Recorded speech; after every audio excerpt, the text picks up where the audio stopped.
Sulistiani, SEMSAAK, dan yang terhormat Profesor Dr. Haji Nur Ali MPD.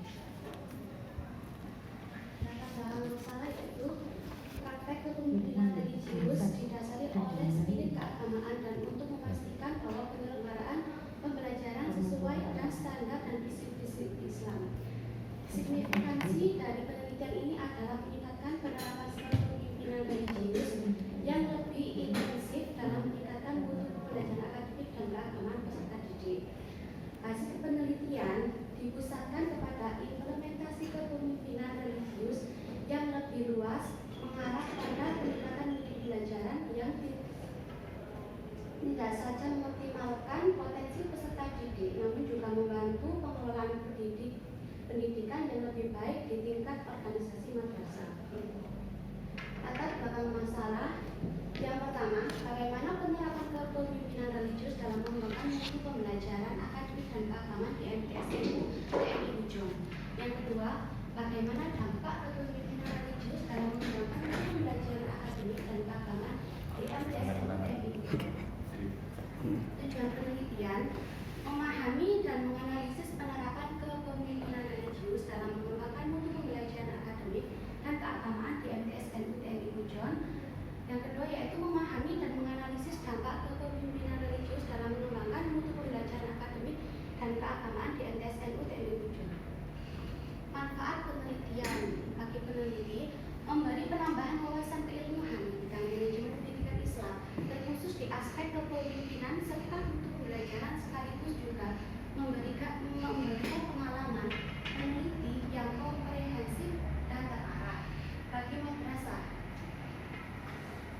memberikan rekomendasi hasil penelitian yang dapat dijadikan sebagai landasan dalam pemilihan tipologi kepemimpinan religius yang efektif untuk mengembangkan mutu pembelajaran akademik. Dengan situasi yang ada di madrasah secara aplikatif, penelitian ini diharapkan memberikan motivasi bagi peserta didik TMI Ujung untuk meningkatkan semangat belajar dalam aspek akademik dan keagamaan.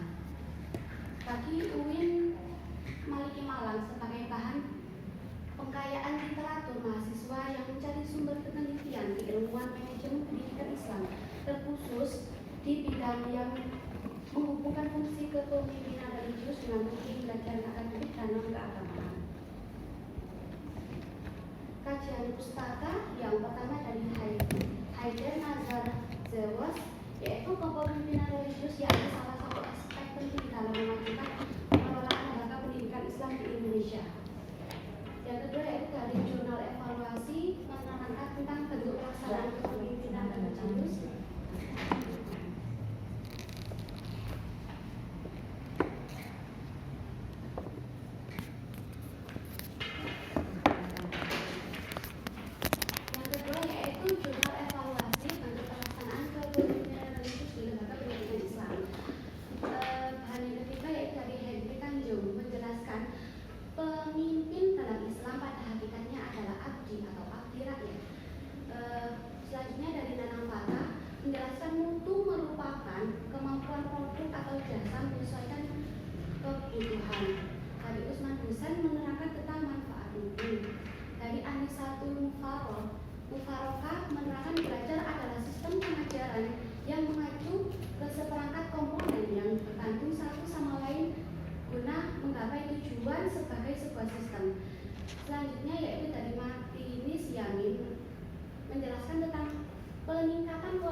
Teknik analisis data, kumpulan data, reduksi, penyajian data, penarikan kesimpulan, teknik pencemaran keabsahan data, kredibilitas, konfirmasi, konsistensi, transferabil, prosedur penelitian, tahap persiapan, pelaksanaan, penyelesaian, diskusi dan hasil penelitian, dampak kepemimpinan religius dalam mengembangkan mutu pembelajaran akademik dan keagamaan di MTSN UTMI Bujon. Berdasarkan hasil observasi yang dilakukan peneliti, memang juga terlihat siswa lebih terbiasa untuk melaksanakan kegiatan keagamaan dengan diberikan contoh langsung dari para gurunya. Di samping itu, ketika melihat pembelajaran akademik dengan guru yang lebih telaten, sabar, dan menerapkan nilai-nilai keislaman seperti dengan senyum, maka siswa juga menjadi lebih nyaman dan lebih bisa berinteraksi dengan para gurunya. Ini merupakan satu bentuk pengembangan mutu yang dapat dirasakan langsung oleh siswa, terutama dalam aspek kegiatan pembelajaran maupun kegiatan keagamaan di MTSN UTMI Bujon. Selanjutnya yaitu penerapan kepemimpinan religius dalam mengembangkan mutu pembelajaran akademik dan keagamaan di MTSN UTMI Bujon. Kepemimpinan religius memberi kontribusi pada pemantapan nilai-nilai organisasi dalam bentuk nilai-nilai keteladanan, nilai-nilai kerjasama, dan nilai-nilai ketakwaan dalam beribadah sebagai salah satu fundamental yang bisa menguatkan pemikiran maupun sikap siswa dalam belajar. Meskipun secara akademik peranan dari kepemimpinan religius tidak langsung berkaitan dengan peningkatan prestasi akademik, maupun dapat dirasakan sebagai salah satu daya dorong yang mengangkat semangat optimisme dan daya belajar siswa dalam pembelajaran ini, menjadi salah satu tolakan dalam meningkatkan mutu pembelajaran di sekolah. Kesimpulan yang pertama yaitu membangun kognitif siswa dan guru agar semakin memahami wawasan fungsi pendidikan keagamaan dalam kehidupannya. Yang kedua yaitu kepemimpinan yang mengarahkan kepada penghayatan reflektif keagamaan. Dampak kepemimpinan religius sebagai sarana reflektif atau perilaku dan praktek pendidikan peribadatan di MTSN UTMI Bujon yang membawa evaluasi terhadap kebaikan dan keburukan yang dilakukan. Kepemimpinan religius juga mempertegas simbol-simbol keagamaan di MTSN UTMI Bujon. Tidak hanya menjadi identitas, namun juga menjadi penguat fungsional dan solidaritas di masyarakat. Saran, masih banyak yang menempatkan kepemimpinan religius sekedar hanya kegiatan kepemimpinan yang bersifat ritual keagamaan. Namun, tinjauan yang lebih dalam secara reflektif dan fungsional masih belum dilakukan dalam pembelajaran akademik dan keagamaan. Oleh karena itu, kajian penelitian secara reflektif dan fungsional kepemimpinan religius dianggap penting untuk terus dilakukan, menentukan prinsip-prinsip dan praktek manajemen pendidikan yang baik di lingkungan madrasah. Oke, terima kasih Mbak Nisa, tadi sudah dipaparkan hasil penelitiannya dengan cukup baik. Ya, sekarang mungkin saya dulu ya. Pengujinya ya. Oke, nah di sini kita mulai ini Mbak, tolong bisa dijelaskan menurut Mbak Nisa kepemimpinan religius itu yang bagaimana, atau mungkin kan ada teori ya di situ. Nah, kepemimpinan religius itu yang bagaimana? Mungkin bisa dijelaskan. Bedanya apa dengan kepemimpinan biasa? Jadi kepemimpinan religius itu kepemimpinan yang mengedepankan agama. Jadi kepala sekolah ini menerapkan pembelajaran agama itu lebih kental daripada kepemimpinan biasanya. Seperti dalam pembelajaran di sekolah itu diterapkan menjelaskan semua mata pembelajaran itu disangkut pautkan dengan agama. Jadi kepala sekolah ini menekan kepada guru-gurunya untuk menyampaikan kepada siswa seperti itu. Berarti itu dia membuat program ya? Iya. Kepemimpinan religius itu berarti kepemimpinan yang dalam kepemimpinannya dia sebagai pemimpin membuat program yang mendukung adanya religiusitas di dalamnya. Iya. Nah, di hasil eksamen ada nggak itu? Apa ada? Di kesimpulan ada nggak itu? Bisa. Nah, ini yang agak nggak matching karena pada saat pertama saya bahas riset questionnya yang pertama adalah pelaksanaan atau penerapan kepemimpinan religius, tapi kesimpulan zaman yang pertama itu menurut saya itu seperti dampaknya, bukan apa itu menjelaskan riset question pertama, tapi malah riset question kedua semua yang dibahas di kesimpulan. Jadi itu yang belum masuk ya. Jadi kalau misalnya kesimpulan ini kalian sama harus apa itu membahas riset questionnya atau rumusan masalahnya kan dua, satu apa, dua apa. Maka misalnya kalau misalnya bikin paragraf boleh ya, atau bikin nomor 1 atau nomor 2 juga boleh. Nah itu misalnya yang pertama ini harus menjawab riset question pertama, yaitu mengenai penerapan kepemimpinan religius dalam mengembangkan mutu akademik dan keagamaan. Nah, itu pun juga harus dibedakan. Yang kepemimpinan religius yang bisa meningkatkan mutu akademik itu melalui apa? Ya. Terus kalau yang untuk yang keagamaan melalui apa? Nah, itu istilahnya itu juga harus masuk ya di kesimpulan. Itu 2 poin itu harus ada. Jangan membahas poin yang lain. Justru saya lihatnya di kesimpulan kok bahasnya malah hasil atau dampak dari kepemimpinan itu, tapi bukan programnya apa atau mungkin yang diterapkan di sana apa sih, sehingga kemudian kepemimpinan itu bisa meningkatkan mutu itu. Nah, sama tadi udah cerita pemimpin atau yainya di sekolah ya, dari kepala sekolah ya, kepala sekolahnya bikin program apa, sebutkan secara eksplisit. Mungkin di sana ada program Jumat Barokah atau mungkin program apa. Nah, itu lebih bagus sehingga itu kan real gitu ya. Kan karena kamu pengen memetakan, bisa jadi programnya tidak sama dengan yang lain. Jangan hanya program mengenai keagamaan. Program keagamaan kan banyak, ya kan? Nah, itu sama harus jelaskan programnya apa saja. Kalau yang mendukung akademik itu program yang ABCD. Kalau yang keagamaan yang program yang apa. Nah, itu menurut saya mungkin sudah ada ya di sini, tapi strukturnya itu belum rapi sehingga mana yang menjawab riset question 1, yang mana menjawab riset question 2 itu jadi kita malah bingung. Jadi kayak saya bacanya kayak rancu itu sama-sama dampaknya. Jadinya itu belum ada pembagian yang jelas mana riset question 1, mana riset question 2. Ya, nanti mungkin bisa ditata lagi ya kalau misalnya itu memang ada. Oke, itu ya. Terus kalau mutu pembelajaran yang akademik itu yang bagaimana, yang keagamaan yang bagaimana, Mbak? Tolong dijelaskan. Saman kan podo karo kalau digambarkan seperti di kuantitatif kan saman X-nya itu kepemimpinan religius, yang pengen dituju yainya itu kan mutu pembelajaran akademik dan mutu pembelajaran keagamaan. Ada 2 yang mau dituju. Nah, apa bedanya?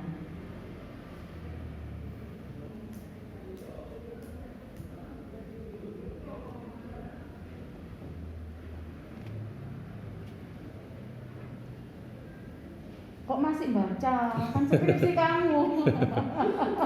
Masa enggak Pak, belum memahami riset 1 semester ya? Gimana? Sini meningkatkan mutu pembelajaran akademik, kepala sekolah itu ada kegiatan. Oh, saya enggak tanya itu. Saya tanya secara teori dulu. Pembelajaran akademik itu yang mutu pembelajaran akademik itu seperti apa? Dan mutu pembelajaran yang keagamaan itu yang bagaimana, bedanya apa antara keduanya? Yang sama pengen tuju kan meningkatkan mutu pembelajaran akademik dan mutu pembelajaran keagamaan, ya kan? Saya ingin tahu bedanya keduanya itu apa sih? Untuk pembelajaran akademik seperti pembelajaran seperti biasa di sekolah, pembelajaran IPA. Berarti pembelajaran yang masuk di kurikulum. Ya, kalau yang keagamaan tidak masuk kurikulum. Yang di keagamaan itu tambahan. Apa tidak ada mata kuliah wajib? Ini kan MTS apa ya? Nah, kalau MTS ada mata kuliah keagamaan enggak? Ada. Banyak kan? Iya. Lah sekarang bedanya apa? Kalau sama bilang ya kayak pelajaran biasa. fikih, akidah akhlak itu sama juga pelajaran yang ada di kurikulum. Nah, bedanya apa? Kalau akademik berarti itu yang tadi masuk di kurikulum berarti kan sama, gitu ya. Kalau yang menurut sampean mutu pembelajaran itu ada berapa macam sih? Di teori ada berapa macam mutu pembelajaran itu? Sampean pakai teorinya siapa? Ngambil pembelajaran akademik, ada pembelajaran keagamaan ini? Ada teorinya siapa yang menyebutkan ada mutu pembelajaran itu dibagi menjadi akademik, keagamaan?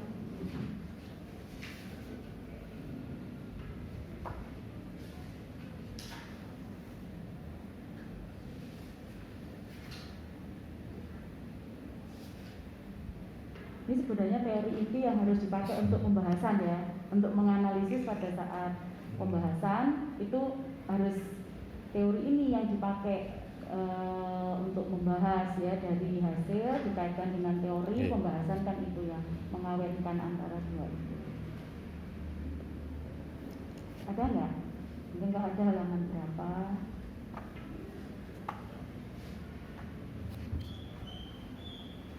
Nah ini mungkin juga mumpung di situ sampean boleh yangel, berarti ini ada something wrong dengan kajian pustakanya, ya kan?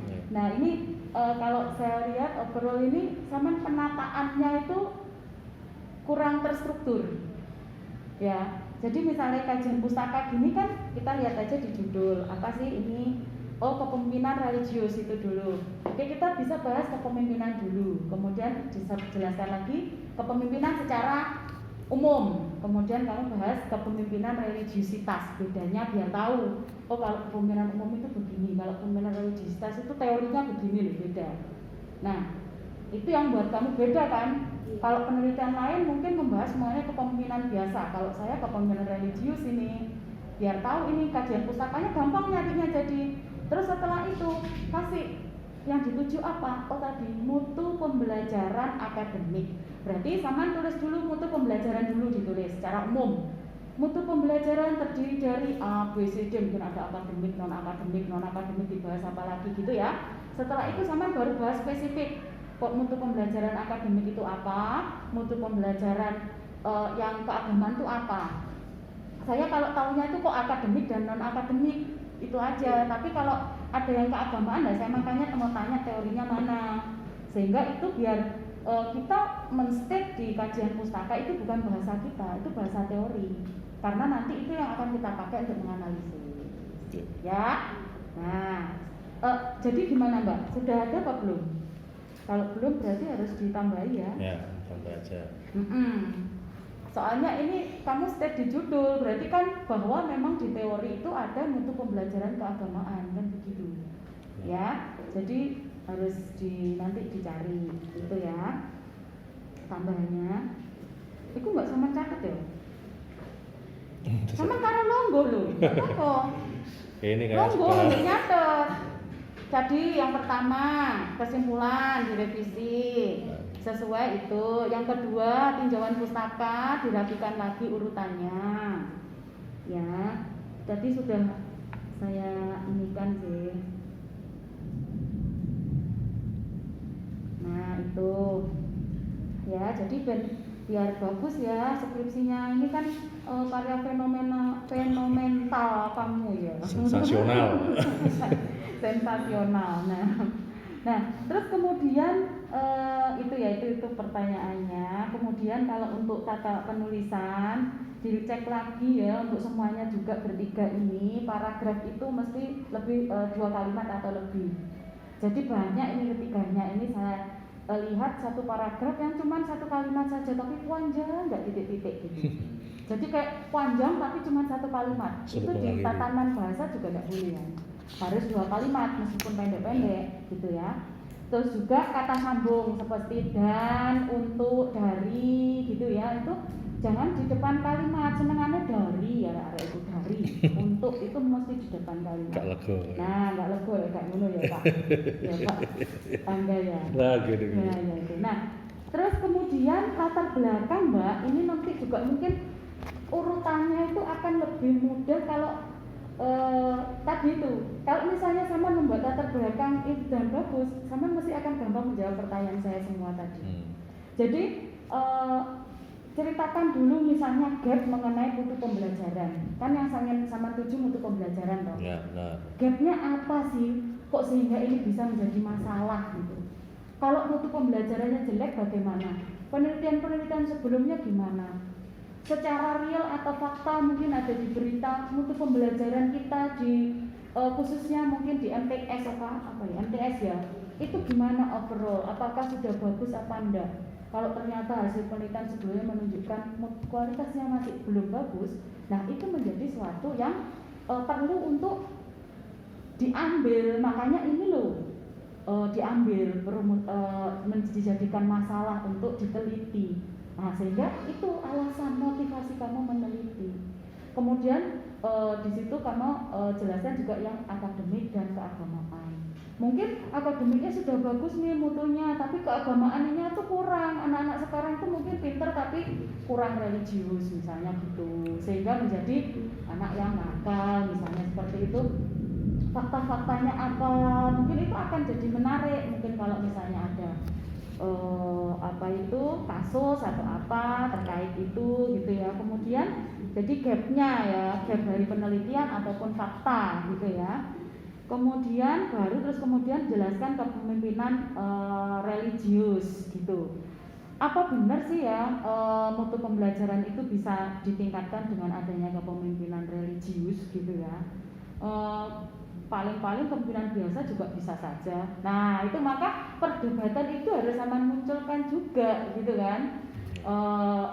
Di latar belakang sehingga kenapa kok sama memilihnya kepemimpinan religius kok bukan yang lain gitu ya. Misalnya milih metode pembelajaran apa gitu kan bisa. Kenapa kok milihnya kok ini untuk meningkatkan mutu. Nah itu harus masuk. Terus kemudian novelty-nya ya, alasan memilih objek. Tadi kayaknya sudah di sini ya, ada sedikit ya. Nah, kenapa memilih MTS itu gitu ya? Mungkin kan ada studi pendahuluan ke sana. Kemudian novelty atau kebaruannya apa yang beda dengan penelitian sebelumnya? Kalau sama persis kan buat apa diteliti lagi kan begitu ya. Nah, itu yang sama harus angkat ya. Baru kemudian makanya atas kontribusi teorinya mungkin apa yang ingin diberi masukan ya di teori sebelumnya itu begini loh, tapi ternyata kok hasilnya misalnya di sini beda misalnya. Nah itu ini sudah saya tulis ya urutannya, mungkin urutannya ya bisa diinginkan ya. Katakan itu penulisan itu sudah. Nah, sama di halaman 10 ini kan udah sampai selesai kok, nulisnya sampai bab 3 tok. Ya. Di halaman 10 kan sampai bab 6 harusnya ya. Di urutan ini loh. Nah, ini proposalnya yang diganti. Iya. Proposalnya diganti. Nah, nanti kajian pustaka ini sudah ada, saya inikan urutan nomor 1-2-nya, nanti mungkin bisa urutannya bisa diinikan ya. Biar bacanya gampang. Terus rata kiri kanan ya Mbak kalau bisa, mungkin biar mudah dibacanya. Terus sama kok keburu? Kan sudah ada jadwalnya. Ya, senengane ngono lek lastminute.com nguber-nguber dosen. Pak tanda tangan sekarang anak. Tanda tangan, Bu. Wes arek iki. Wingi lapo yo ana randang-ndang saiki mu ditodong. Nah, gambar kerangka berpikir ini mungkin saya bisa nganukan di judul. Kan sama mulainya dari kepemimpinan religius. Dari kepemimpinan religius itu mungkin kalau ada teorinya saya tidak tahu ya, mungkin apa saja sih yang kepemimpinan religius itu. Nah, sehingga kemudian itu bisa mencapai tadi tuh meningkatnya mutu pembelajaran akademik, meningkatnya mutu pembelajaran keagamaan. Jadi gambarnya kan sebenarnya alurnya begitu. Nah, itu ya. Jadi bisa diinikan metode data dan sumber data. Ini di data primer sama jelaskan data primer itu wawancara sama observasi gitu ya, kamu jelaskan aja. data primernya itu dari mana saja, wawancara itu siapa saja, observasi kegiatan apa saja. Terus kalau data sekunder ini sama enggak jelaskan di sini.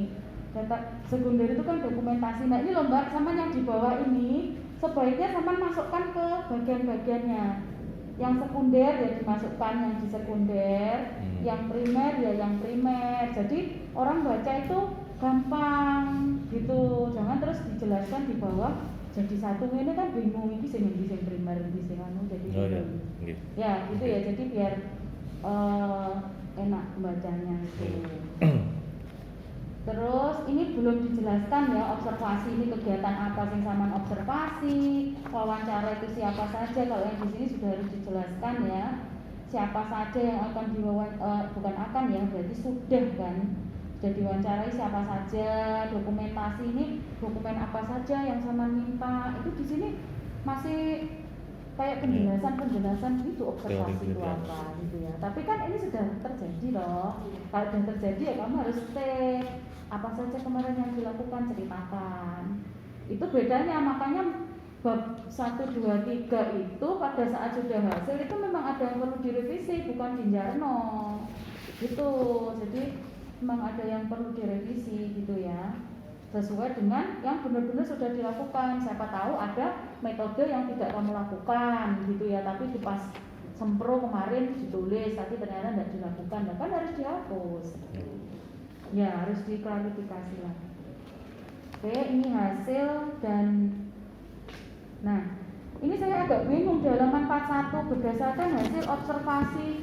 Ini observasinya yang mana? Wong hasilnya di atas ini wawancara gitu ya. Nah nanti kalau misalnya memang itu observasi mungkin kamu bisa lihat gambarnya, mungkin di foto pas observasi itu gambar apa gitu. Itu sebenarnya lebih bagus ya untuk semuanya juga itu sehingga tahu oh itu loh gambar ini saya ceritakan, oh ini pas lagi ngapain gitu, diceritakan tuh ya dampak. Nah ini saya tolong ini kan ya di hasil dan pembahasan ini saya masih rancul dua-duanya ini.